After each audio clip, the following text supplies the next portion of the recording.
We'll start, and if anyone comes in, then we'll just add them as they come on then. So my name's Alison Hopkins, and I'm standing in for Gretchen today, who is taking a well-earned break and sunning herself in Santorini. So obviously having a very nice time.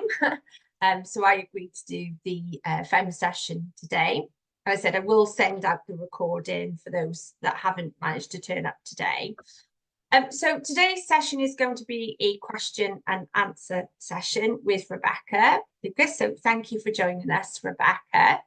So just to give you a little bit of background about Rebecca, she is a chartered financial planner and fellow of the PFS. And Rebecca, I believe you've worked in the financial services for 23 years. And you are currently running your own IFA practice. So long time then, Rebecca. Yes. Yeah. So today we're going to be talking about family life, studying, and just balancing time, which I think is relevant, not just to financial planning, it's relevant to whatever industry that you're in. So we're hoping today, Rebecca, that you can give us some good insights and some tips on how to do that, because I know I certainly... Oh, we've got another person coming in. Admit those a moment. So Rachel's joining us.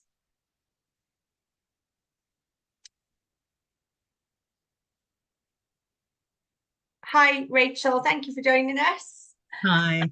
I was just... You're not Gretchen. I'm not Gretchen. I'm Alison. I was just saying that I'm doing it today for Gretchen as she's taking a much needed, well-earned break in the beautiful Santorini. So I said to her, surely you want to do the podcast? And she was like, I'll let you do it today. So hence why I'm Gretchen for the morning anyway. And I was just introducing Rebecca, who's going to do our question and answer session today on how to balance family life, studying, and just managing everything: children, family, studying, working, everything really. So you're going to give us some nice insights today, hopefully, Rebecca. So obviously the first question I want to know is how you started your journey to becoming a chartered planner. Was that pre-children or sort of after children? So it started pre-children. So I did my FPC back in 2002, I think it was. And then back then, the next step up was something called AFPC, which some people might remember. There wasn't chartered back then. So like the kind of next step up was the AFPC. So I did that in my early 20s. And I studied all through my early 20s and felt like all my friends were going out and I was working in the day and then studying. And then I got the AFPC and I was like, yes, this is it. I've done my studying now. And then became an advisor and then was all about just working. And I got out of the habit of studying, which I think a lot of us do. You know, when you're in that habit and in that mindset, you get used to doing it at weekends and in the evenings. And then I think it was about 2006. So like 3 years later, they bought chartered in. Still didn't have kids at this point. And I was so consumed with kind of working and trying to be an advisor and at the start of my advising career that studying just wasn't really on my radar that much. Although I did really want to be chartered. I did the odd exam, but I just wasn't really that motivated to study. It was one of those things where I kind of thought, really should do this. I'd really like to have the chartered qualification, but I don't know if I want to put all of the time in because I was in a different period of life then. And so I had a bit of a hiatus from studying, probably for, what was it, like 5 years? I probably had 5 years off from studying. So I got completely out of the habit of studying. And then it's when my oldest daughter is 16 nearly. When she was a baby, I was on maternity leave and I'd left my job to go on maternity leave. They wouldn't let me go back unless I went full time. There was no flexibility. So I was a bit lost. I was a bit like, it's such a change to go from working full time and being go in your career to then being on maternity leave and also not knowing if you've got a job to go back to. So I thought, I know what I'll do. I'll do some studying, which is a bit of a weird thing to do on maternity leave. Yeah. Yeah. It was probably when my daughter, not in the newborn stages, literally just getting dressed and getting out of the house was a massive achievement then. Couldn't have studied. But probably when my daughter was like 6 or 8 months old, I think, I sort of started studying for my IMC, the Investment Management Certificate. And yeah, I just really enjoyed that. And I fitted it around when she napped. I was on maternity leave. So, you know, it's not like I was having to work full time and do it, because I don't think I would have been able to do that. And yeah, and that kind of then sparked a bit of a pattern of doing exams here and there around my kids, basically. When I then found a job, I only worked part-time. So that's something I will say. I don't think I could have done the whole kind of parenting, working and studying if I was full-time. I think I was really privileged to be able to work part-time and fit it in around part-time work. It's a lot easier than if I was having to go full-time. So yeah. And then I just, yeah, did exams sort of round working and round my kids and round my second maternity leave. So I was just going to say, so you've got 2 children, don't you? yeah. So how old are they both now? So you just mentioned your oldest is 16. How old's your second one? Yeah, and my second one is 13. So yeah. Okay. So quite close together. And in this time, you were actually studying as well with 2 little ones who obviously kept you very busy.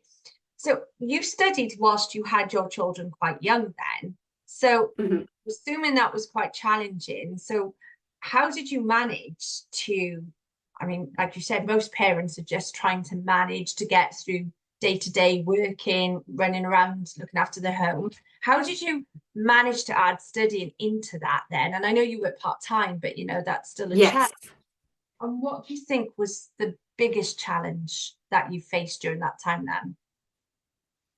So I think in terms of how I did it, I'm a firm believer in you can't do everything. You have, if you want to do something, you've got to let something else go. So on the days when I was really studying, I wouldn't be making my daughter a homemade puree. She'd be having a jar. So, you know, and that night we might have had like stick of pizza in the oven for tea, you know, because if I'd set myself really high standards of I'm going to be making organic homemade purees for the baby, and we're going to be having home cooked dinner, and I'm going to be working and studying, I just think you're going to, if you have that mindset, you're going to stress yourself out. So just accept that you can't do everything. Pick something that you think, right, okay, I can save a bit of time with this. I'm not going to worry, for example, if I don't get the washing done today, I'm going to focus on the studying. Because if you try and do everything and you set yourself too high bar, you're just going to stress yourself out. So there are going to be sacrifices. Equally, if you're in a sort of period in your life where you're like, I really want to study, but I can't, then just be kind to yourself, because it might be that while your kids are young, studying is just not going to work for you. And it might be when they're at school, studying is better for you. So just kind of, I'd say just be kind to yourself. And if studying fits around your life at that time, then do it. If it doesn't, don't beat yourself up.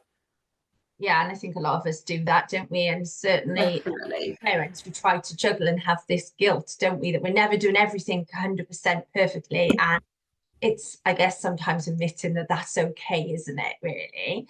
So Definitely. you had some tools, some skills, obviously, you know, to be able to study with little ones.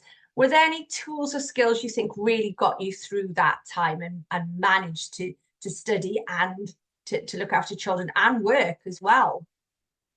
Yeah, so I'd say one of the most important things for me was finding out how I study best.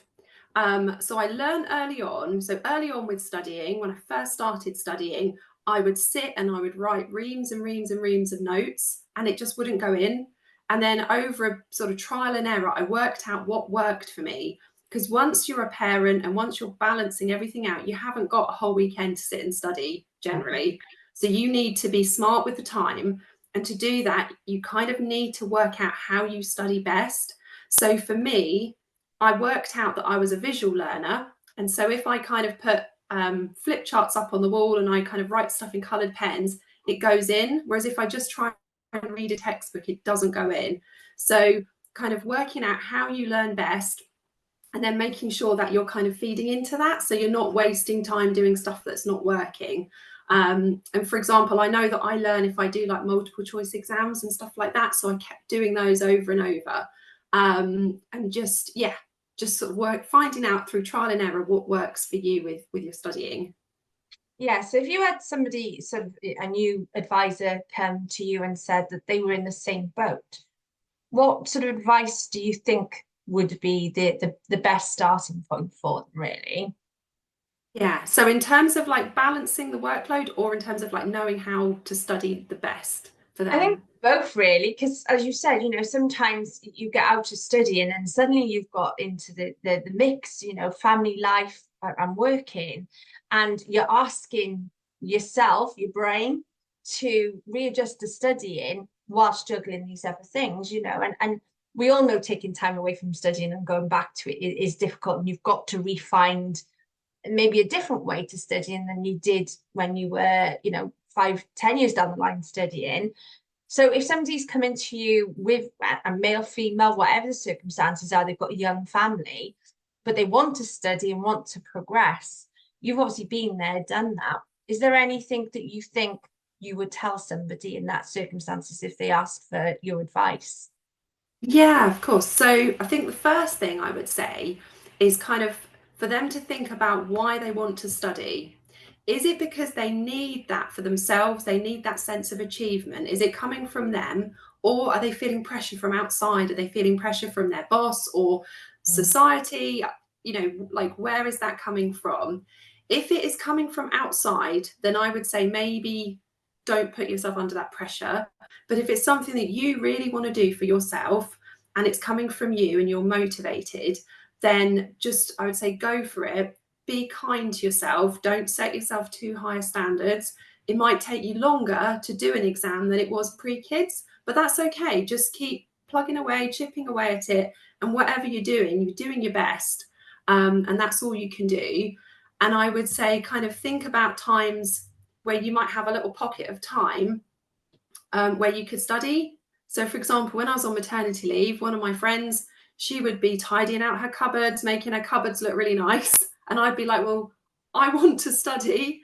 So, like, my cans of beans are all disorganized in the cupboard, but I'm going to sit and I've got an hour and a half while my daughter naps.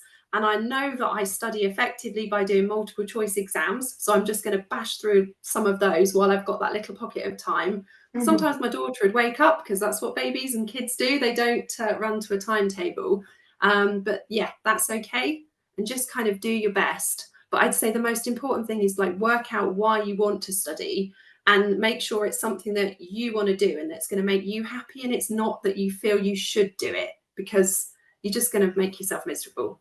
Yes, I guess there's some people that their job is dictating they've got to study or they've got to get this exam, and then there's an added pressure on them then, usually as well to complete within a set period of time. So I guess it's how they manage their time is the biggest thing, is what you're trying to say.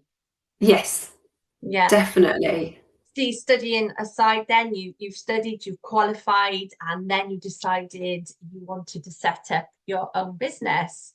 So I'm assuming that brought its challenges as well, then, whilst you were raising a family as well, then.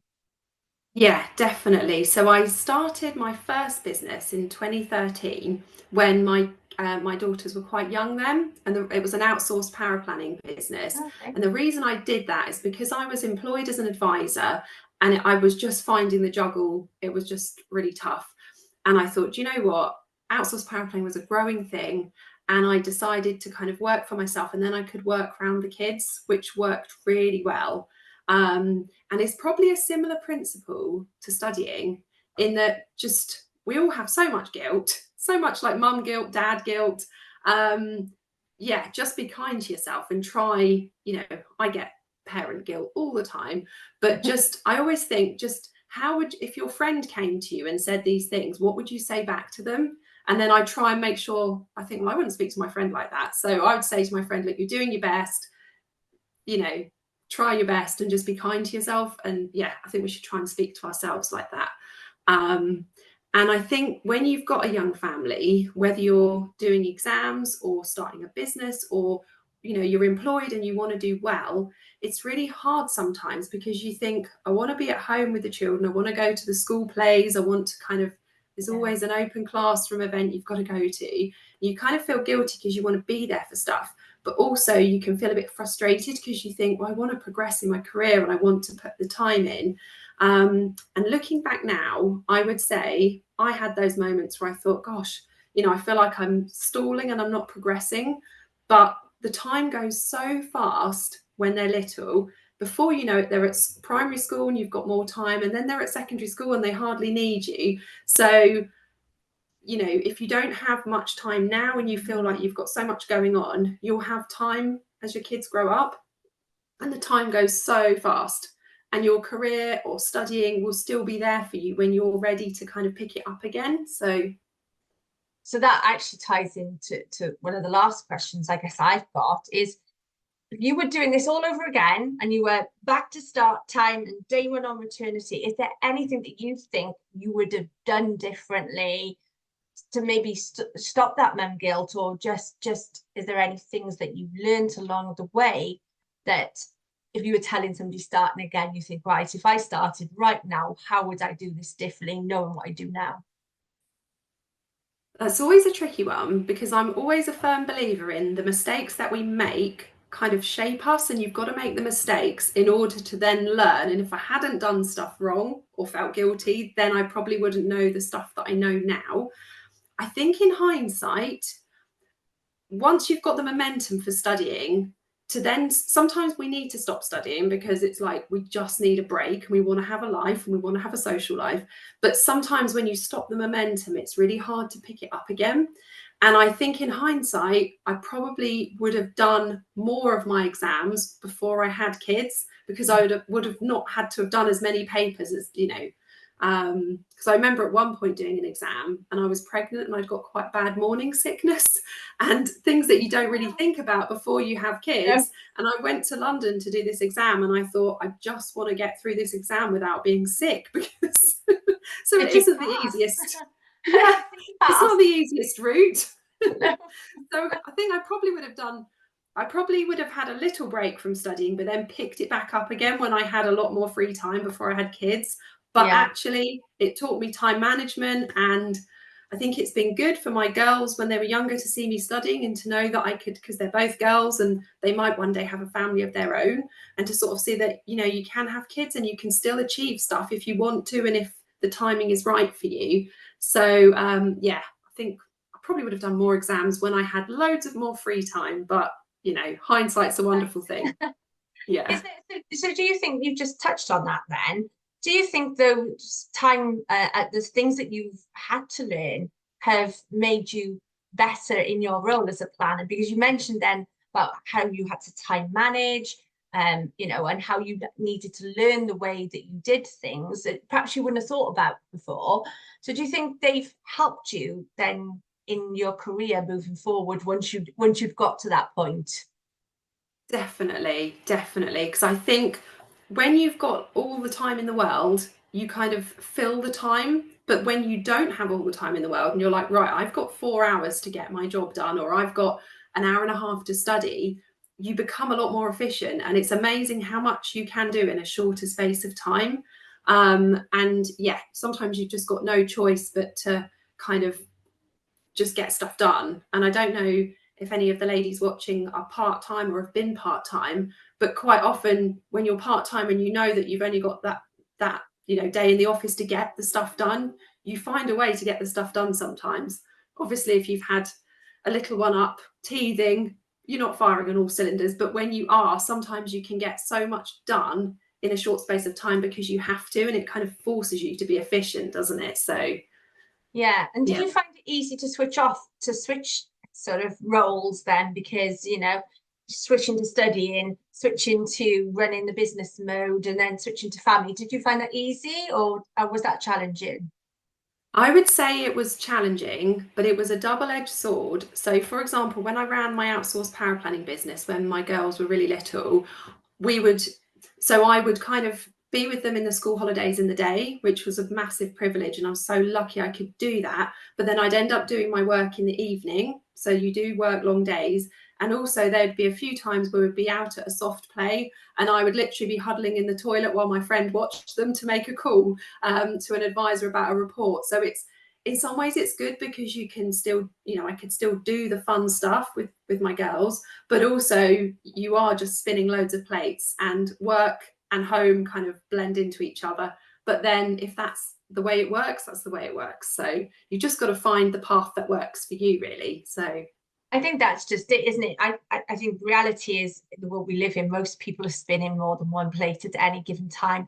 And you speak to a lot of family, you know, mums, and they're running 4 or 5 at any given time. But it does teach us to be resilient, and does teach us to time manage, really, doesn't it? So definitely. brilliant. I'm going to open it up to the rest of the guests. Is there anybody that wants to ask anything, that they've got any questions? I wouldn't mind asking a question if that's okay. Yeah, go ahead, Danielle. Thank you. It's been really interesting. I am not in the same position. I don't have kids yet, but I am very aware that in the next few years, me and my partner are planning to have kids. So it was really important. I just wanted to listen to how all of you have navigated this journey into motherhood, and also your life as paraplanners and financial advisors, how you manage both of them. But I think my question is, how have you managed like clients' expectations as well, being a woman and a mother, and how have you sort of navigated that when you've come back to work, and also when you've had that time off with your kids initially?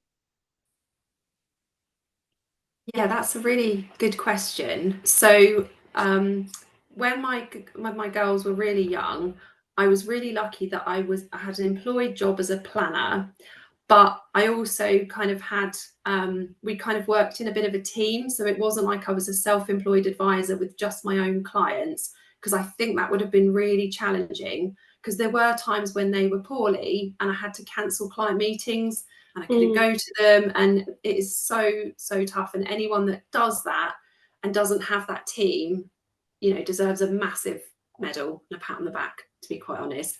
And when I then, that was part of the reason I set up my outsourced paraplanning business, because it was just so much easier because my clients were actually advisors.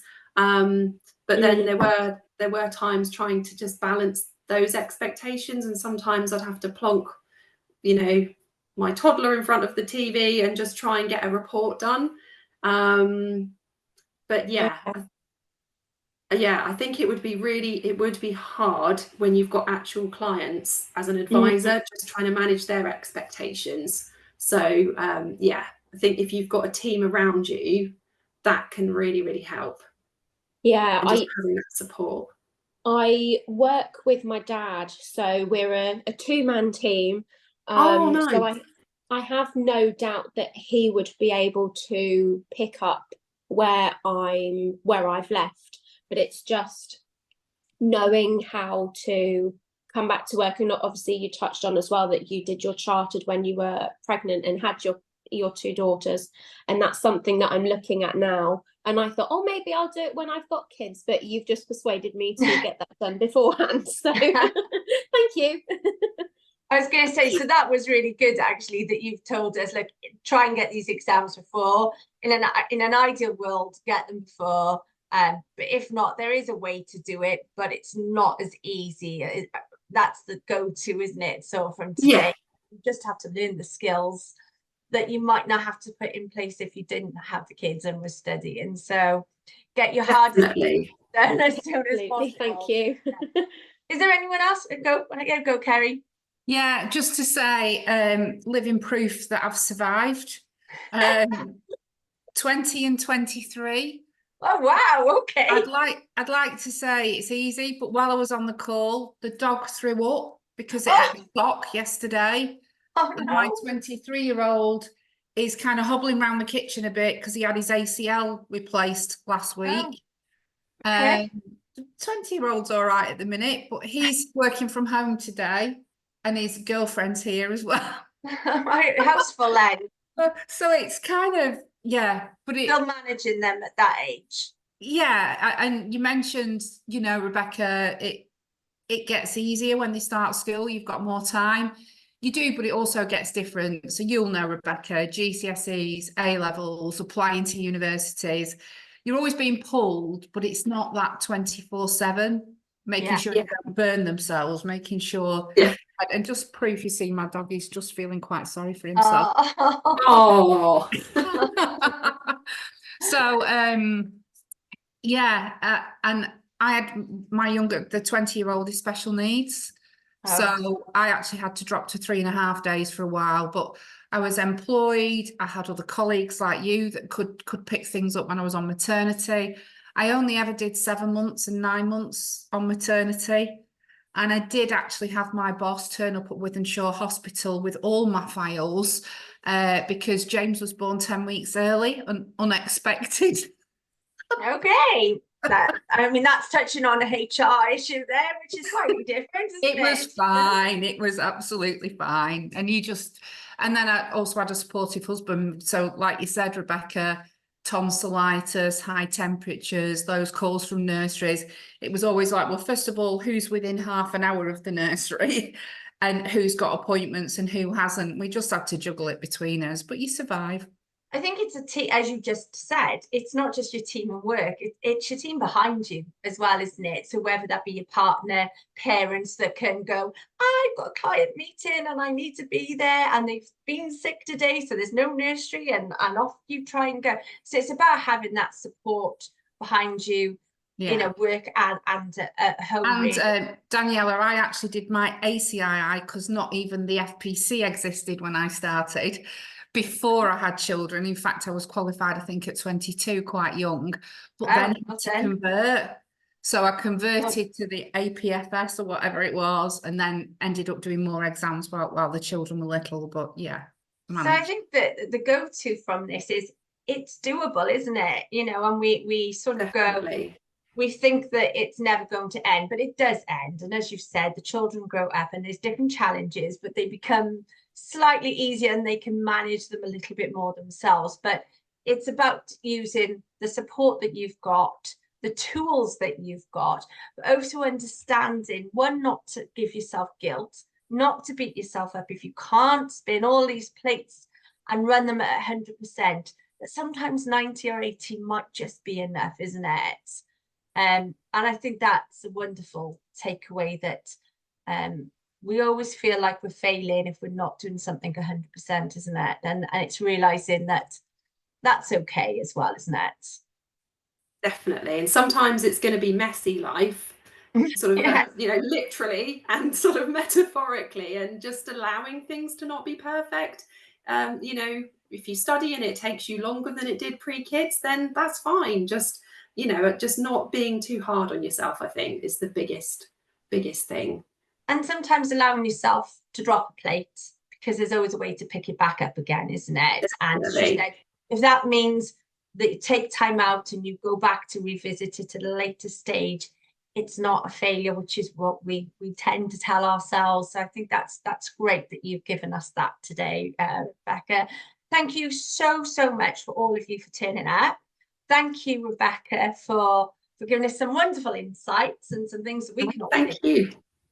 And I'll send the recording out for you all, and hope you have lovely sunshine like we have in Wales today and get to enjoy it tonight. Definitely. Thanks for having me. It's been great. Bye. Thanks.